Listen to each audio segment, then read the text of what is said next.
Welcome to Below the Line, where we talk about working in Hollywood from the crew perspective. My name is Skid. I'm a former assistant director and your host.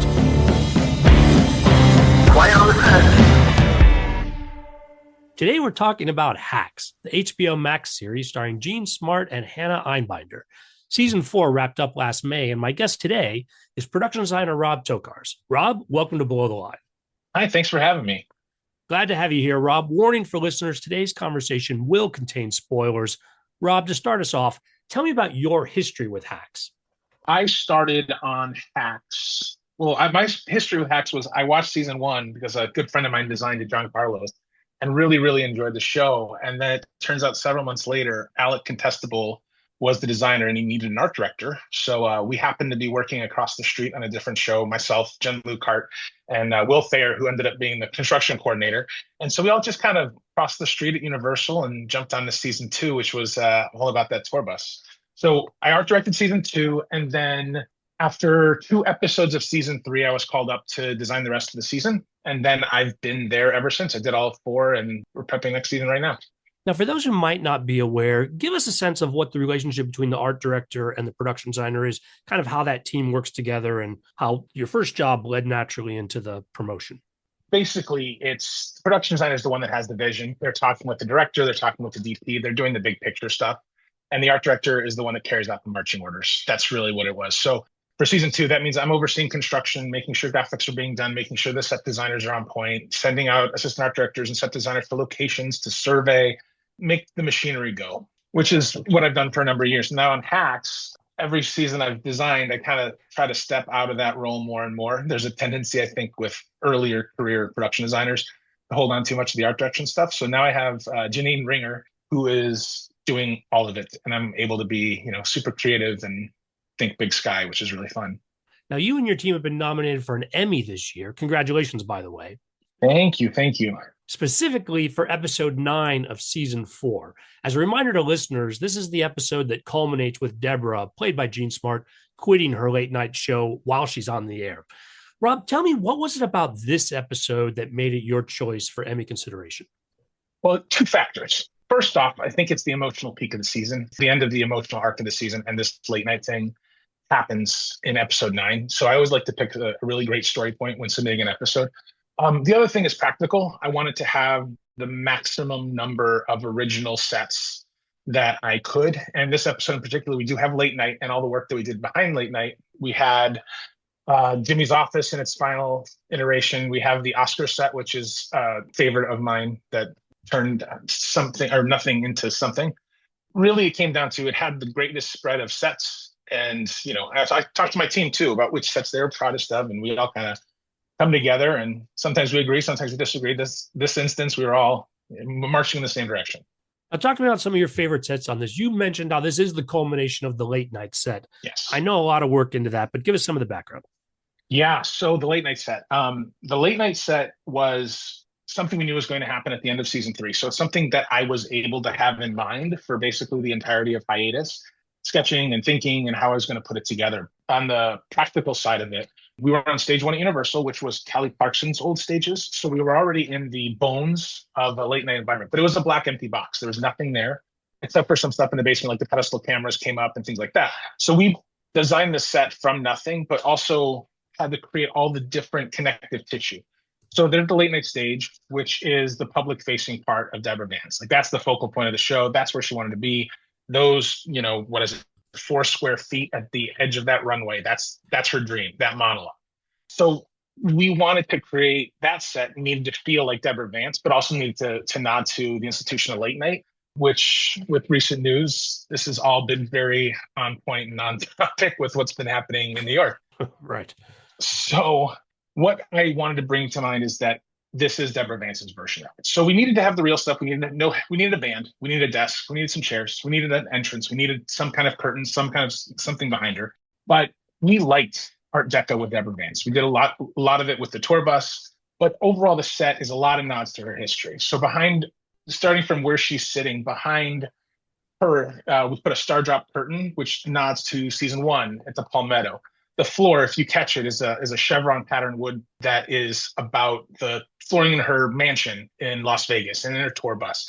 The silhouettes behind her, if you read from right to left, it's Las Vegas to Los Angeles. We have the Art Deco arch, the Griffith Observatory, the Eastern Building downtown. These were all tones and finishes and colors I wanted to play in. Underneath the header, we did marquee lights. The DP had this idea of doing some kind of marquee thing. We happened to be shooting in Vegas that week. I'm walking down Fremont Street. I'm seeing marquee bulbs. I'm sketching things, sending them to the set designer to a drawing the set. And then the arches at the very top of the set are a nod to Johnny Carson's set when he moved to Burbank in 72. He had those same deco arches. So I wanted to bring in all of those bits and pieces to kind of tie it together. And then the curtain itself, it's the smoky pink that we love seeing her in. And you open the curtain and it's sequins. And there's Deborah Vance is just such a sequin person. You see her in sequins all the time. So we wanted to have that flat. So that was the design of that. But beyond that, there's the backstage of it. So behind that set, we had, again, it was an empty black box. We wanted it to feel like this is the place where this has been happening for 50 years. So we created a faux concrete floor. We built gold rooms, which is the rooms we store stuff in, made them look as old as possible. Behind the cue card area, we had everyone in the crew sign the wall as like a graduation after they retire or finish the show. Right. We put in old gags everywhere. We aged everything down, and we wanted to make it look kind of like rotten paint smells. You know, when you have it, you walk into a paint shop. So we wanted it to have that feeling. And then the rest of the building was used. I mean, we used the hallway outside of stage, the entrance from the dressing rooms, from her touch-up room, put in craft service. We shot in our costume designer's actual office. We turned that into Deb's office, which again, we did in our smoky paints and things. We shot in the hallway outside of that office, and then we built a number of production offices on stage. In fact, we started off in Ava's office. That ends up becoming 5 sets in the same footprint over the course of the season. It starts as Ava's, then we flip the way the dressing is, do a slight repaint, build a little hallway, it becomes Rob's office. Extend the set, becomes the conference room, and then it becomes the writer's bullpen, and then in the end, it becomes the attorney's office at the beginning of 10. So that same footprint happened on stage. So we had to match all these details, the aluminum extrusion, the type of door, the windows. They were either the windows that referenced the building we were in or CBS Television City. So we were trying to bring all these pieces together and give a cohesive world. We wanted it to feel like the kind of boxes we get into when we start a show. You're in an empty white box, everything's a little bit weird, the furniture doesn't really match, and you're supposed to be the most creative person you can be. So you prompted 2 questions for me. I'll try to get them out one at a time. First, when you talk about flipping a set to cover from Ava's office to Rob's office to the conference room, et cetera, to do that, are you working under the knowledge of what the scripts are going to be over all 10 episodes? In other words, are you guys largely locked? So you know that you're not going to have a scene in episode 10 that goes back to Ava's office, God forbid. Or are you just prepared to flip them like cards as needed? Right? Because again, I've been on shows where we have the scripts and I've been on shows where we don't. Mm-hmm. And so that kind of juggling gets more challenging if you don't know where you're going. Yeah, so we're really lucky on Hacks because the writer's room happens early on. Last season, I want to say we had 7 scripts out of the 10, and then we had some broad outlines in the last 3 episodes. So we knew our showrunners are really communicative with us if something's coming down the pike.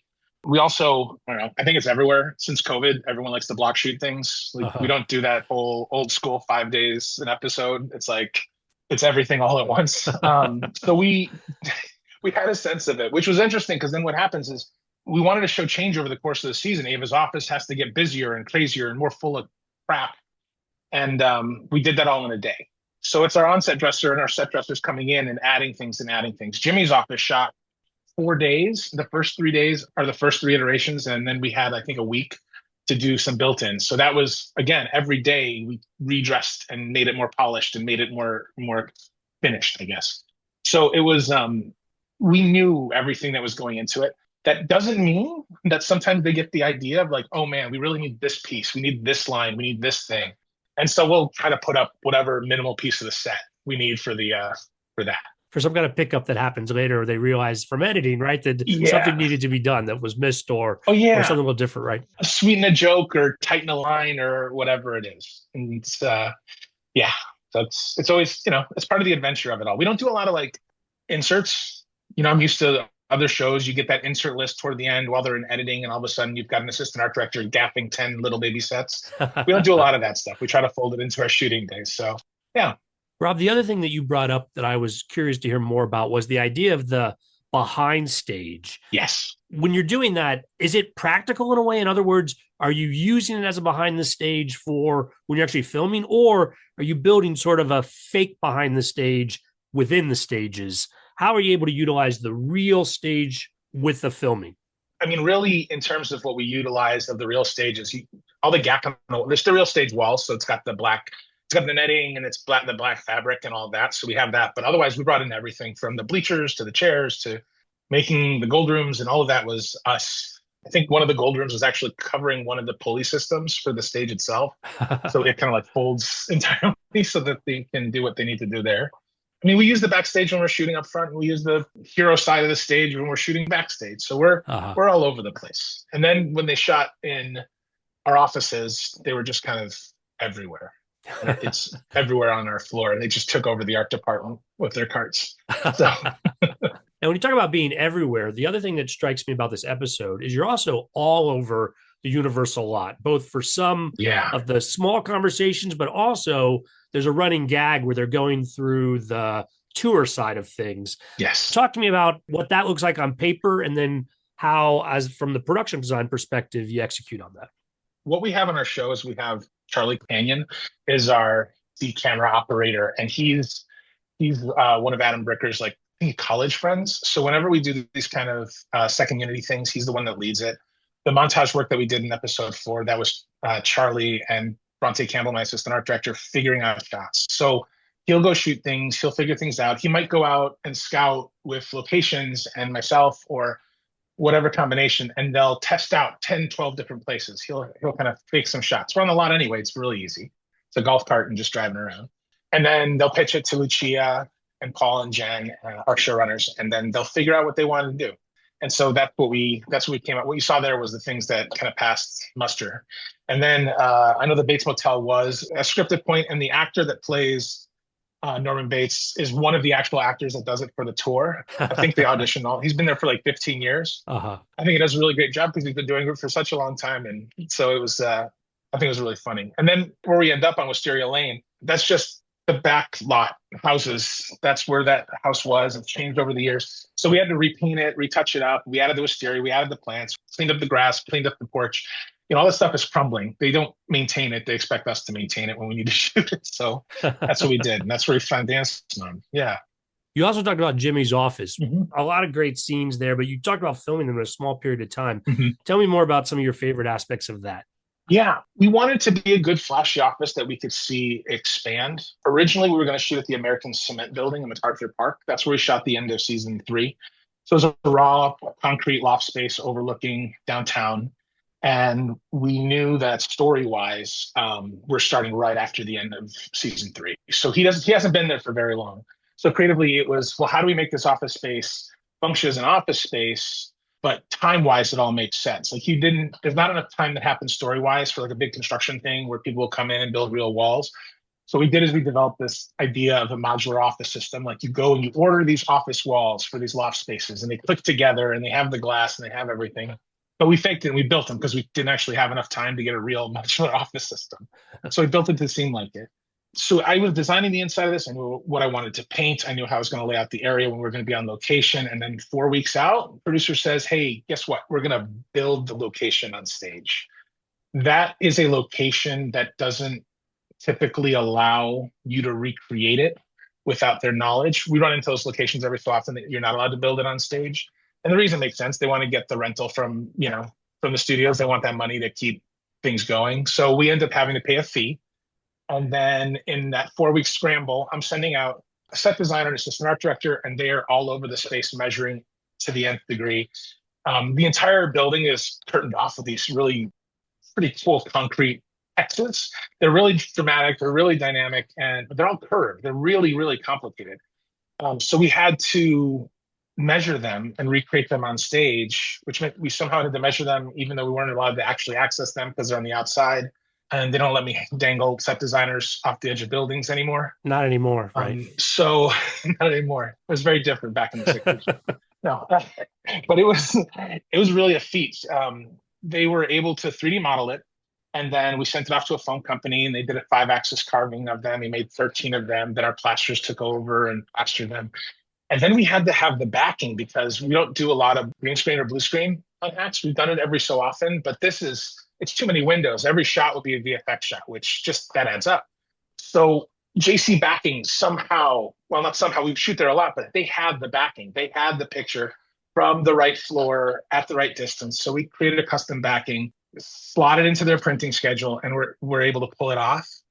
It was a feat. Like Drew Schultz was my construction coordinator this season. Him and Janine worked really hard to get it all to be accomplished. And it was great. I think my favorite compliment was that it didn't look like a set. And that's really my goal every single time. Right, right. Yeah, we've all been on sets that look like sets. Yeah. Sometimes under time pressure or Yeah. just circumstances, you can't make that work. But I would not have guessed that you guys moved from the actual building onto stage for those scenes. Yeah, yeah. It was quite something. It wasn't as painful in retrospect because the, cinematic amnesia we all go through. But it was, yeah. My team did a really great job. I'm really proud of their work. It makes sense to me what you said earlier about this episode being the culmination of a lot of scenes and a lot of production design that you can see that work. What else about this episode, sort of in summary and conclusion, would you want Emmy voters to notice? I think one of the big things about this season and this episode is it's unlike prior seasons in that we get to create this whole new world that Deborah Vance is in whole cloth. There are very few sets that we go back to. We do see the mansion a little bit. We do see her LA mansion. She got her Vegas mansion. She has her LA mansion, which we spend more time in this time. But other than that, the whole world is different. She's it's an office setting type of comedy at times this season. So that's the big thing, is that we created this all new world for Deborah Vance. We had a lot of moving parts, a lot of pieces, and just had a lot of fun, really. Now, and speaking of the fun that you have with this season of the show is not kind to our corporate overlords. But at the same time, this is a big scale corporate sponsored show, meaning Hacks. Do these issues and this sort of, I don't even call it attention, because I can see Universal leaning in. I can see them maybe not at times. Do these issues ever impact your production design decisions? No. And I try to make sure that my production design decisions don't impact anything corporate. I let that layer of producer do their job and insulate anything from anything.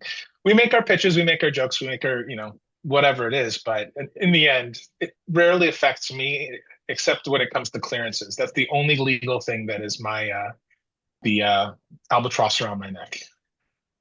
Any stories you can share with us about where that was trouble, or things you wanted to do that just couldn't make it? Oh, it's just the way that things are now, where you have to clear every imaginable thing for fear that someone will remember that they made it 30 years ago and try to sue Universal. So we just go through it, and it's someone's full-time job now to take a look at every single stitch, and our job to create an unbelievable paper trail.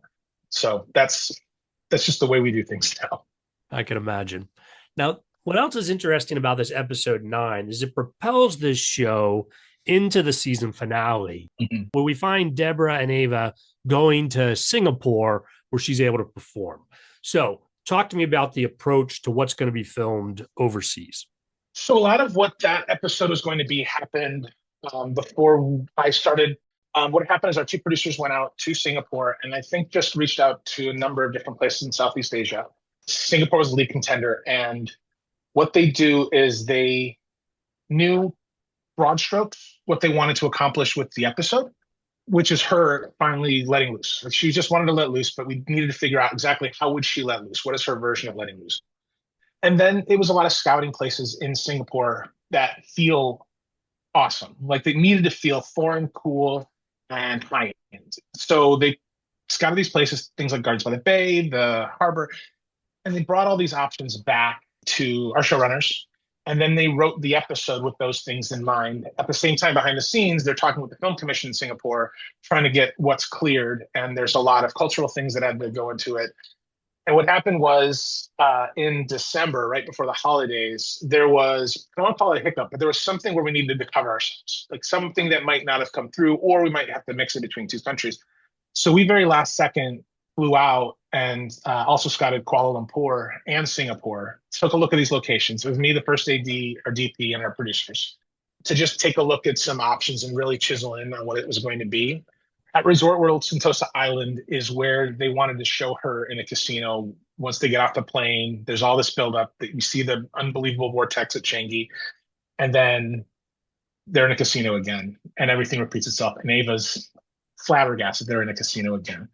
And we needed to be there because we needed to show her trying to find a way to work around her contract. And that was her way of working on that. Now, in general, I think when you're on location, and it doesn't even have to be as exotic as Singapore, you're trying to feature the location. And so to some degree, some of the production design work is done. And yet, on the other hand, and now particularly someplace far away as Singapore, when you do have to build something, there's a whole other set of challenges. Talk to me about the good and the bad, how all that affects your work. One of the things that you do when you work internationally, and probably similar with all location work, there's a production company there that's facilitating a lot of the local legal permits and all the stuff that happens there. And I was essentially given an art department that was working out of Singapore that was at the recommendation of the production company, which I was totally down for. So they knew locally what was attainable, locally how to get things done. The thing is there's a huge time difference between here and Singapore, right? Because it's on the other side of the date line. So what would happen is I'd have my full work day in LA, and then I'd start getting emails from Singapore.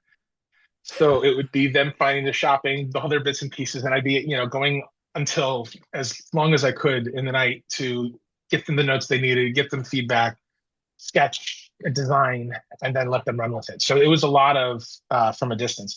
The other thing that there were certain things we didn't have time to do that we would normally do, like survey these locations. We did very rough surveys there.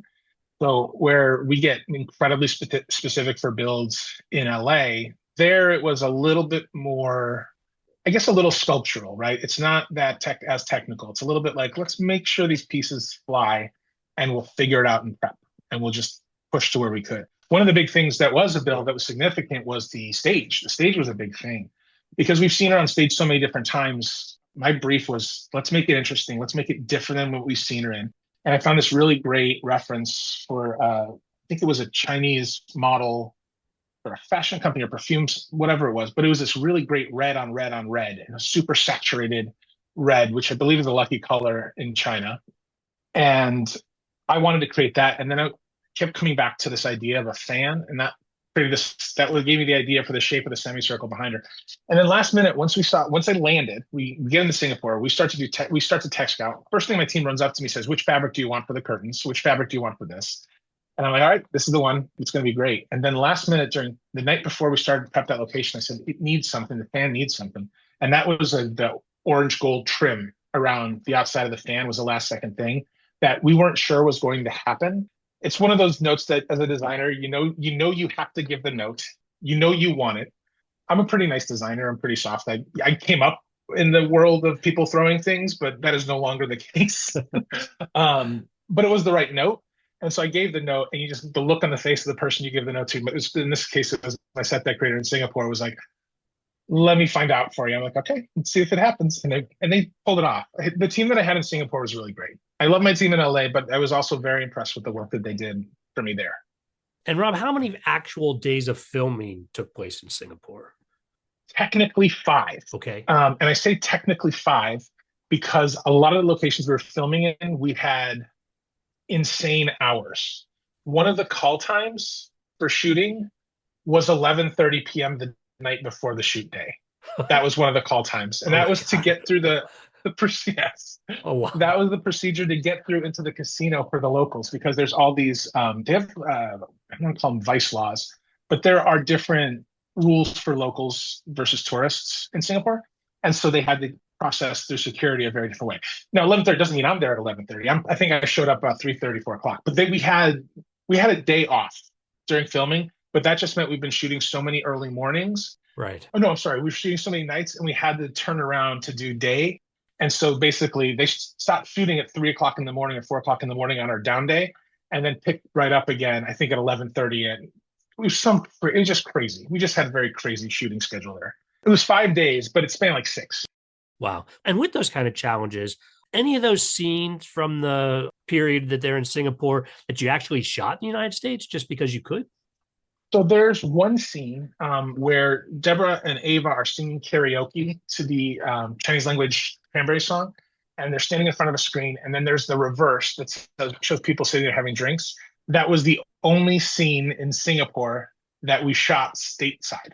And we shot that in what was Dance Mom's mansion in her basement. So we found an area in the basement that was a living room, and Jen Luke Hart, my decorator, dressed it all out to make it look like a really cool Asian karaoke private room. That same floor we used and turned into their bath. They had a nice bathroom with a sauna and all that spa stuff. That turned into Kayla's dad's spa in another scene, in I think another episode. So we used the house for 3 different locations. Because that's how we do it now, right? If you can get, the more sets you can get out of a location, the more you justify the location fee, and the company doesn't move and you save time, even though it's down a set of stairs, which sometimes is considered a move. So yeah. Other sets this season, either from these final episodes or earlier, that were particularly challenging for your team? I think some of our strongest work was in 9 and 10. I think you saw the culmination, a lot of the season show up in 9 and 10. There may be some better shots of late night in some of the earlier episodes, especially when we revealed it. But hopefully you get the idea of where we're going for. I mean, in 9, we also had this Oscar sequence, which is one of those sets that nobody really knew how they wanted. And it happens sometimes, right? My job is to help facilitate what that needs to be. And this is just a testament to the process. We're just talking with Lucia. I knew the blocking she was looking at. And I knew what part of the Oscars we wanted to feel. It needed to feel like the press entrance. It didn't want to feel like the big show. We didn't want to feel like all the flashbulbs where we were having our scene. So we started with research, and then we were trying to scout locations that would get us most of the way there. We were looking for a location that would get us as close to what we needed as possible. And we're not lucky with that. It didn't really quite work, or it was one of those, it could have worked, but it would have been kind of a B-, C+ situation. So through the process of everything from augmented reality and 3D models, handing Lucia an iPad saying, I think it should be this, and her being able to look around. Ultimately, what worked the best was just a physical scale model of what I thought would work. And the way that we designed it is we wanted to see the Oscars at a distance, and we wanted to be down this side hallway. So we built it on stage entirely, and we did truss. The biggest thing with the Oscars is the scale. It's such a big event that we needed to be 20 feet in the air with our truss. We needed the hallway to be wide. We needed to have these giant curtains. We needed it to feel grand. Where the scene takes place was the press entrance. So I did black carpet, black curtains, needed to feel backstagey, some hedges, but then you have this red connective tissue. And then across, what I did is I kind of made a T of a hallway. And that T was the actual Oscars red carpet. That's where we had flash bulbs, props had people with cameras. And then I designed the giant letters that are, I think, 12 feet high. I can never remember exactly how high. But all we did is make OSCAR because I wanted to run past the opening. So you never needed the S of the Oscars. So you just saw part of it to imply bigger space. But it was one of those sets that once we got there, like, oh yeah, this is right. It worked. Nice. And ironic, since as a plot point, Ava is being sent as far away as possible, and yet you're doing it probably on the next stage over, very close, it sounds like. It's the next stage over. Yeah. I think we're right next to Ted. Well, Rob, on a serious note, I understand that the LA fires impacted some of the locations, or at least one major location where you do filming. Yeah, so Deb's LA mansion was one of our recurring sets. I think we first went there in season 2. And so we shot there, I couldn't tell you the number of times, maybe half a dozen times. And when you go to a location like that over and over again, you get close with the homeowners. They know you, they're familiar with the company. And so when we heard that the fires were in Altadena, our location department reached out. And then, in fact, the homeowners reached out to our location department to let them know that it was happening, the house was lost, but that they were safe. That was really the big thing, is that they were okay. It's an unfortunate loss, both personally, but also architecturally. It's a really beautiful house. It's a 1915 Spanish revival house. And, it just makes those episodes where it appears that much more poignant, knowing that that's, it's kind of a ghost. It's like watching a ghost. It's really sad. But one of the really great things that I think our industry was able to do was what the location managers did. They teamed up with a number of different organizations and created scoutphotos.org, where if you had ever had filming at your house and you were affected by the fires, you could submit your information. And, you go into a location, we're making plans. We're drawing the entire floor plan of the location. Set deck is walking around taking pictures of smalls and picture frames and every little thing so that we can take it apart and restore it. So when these people who lost their homes to go to insurance, now they had photos. Because I know I don't have photos of everything that I have in my house, what art departments do and set decoration departments do. So we were able to provide them with a lot of information they can go to the insurance companies to start working on restoring themselves. So it was a really great thing that came out of it. Well, memories of the LA fire has faded. For some folks, the impacts are, as we're always trying to point out on the show, long-reaching. And so great to see that we're able to provide some return to the community that's so integral for the work that we do in this. And also, again, a reminder that the impacts are ongoing on that. Yeah. Now, looking to the future, it is public knowledge that season 5 has been greenlit. What's your involvement? What can you tell us about what's coming up? All I can say is I've gotten 3 episodes of outlines, and that's about it. We're still very early in the process. I'll probably know more when I get into the offices in a week or 2, but we're excited to be back. So things are ramping up then. That we are in the, it's things not are like down up. The line, but things are getting hot and heavy here for season 5. Yeah. Right now we're at the stage of, will this set fit on this stage, and which stages should we get? So we're very early, but we're really excited to see what happens. As are we all. While we're waiting for season 5, where else might we see your work?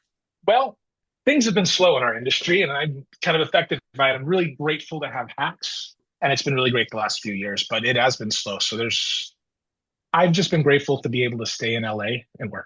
We know these are difficult times, Rob. Excited for you, though, that you'll have season 5 of Hacks coming down the pipe.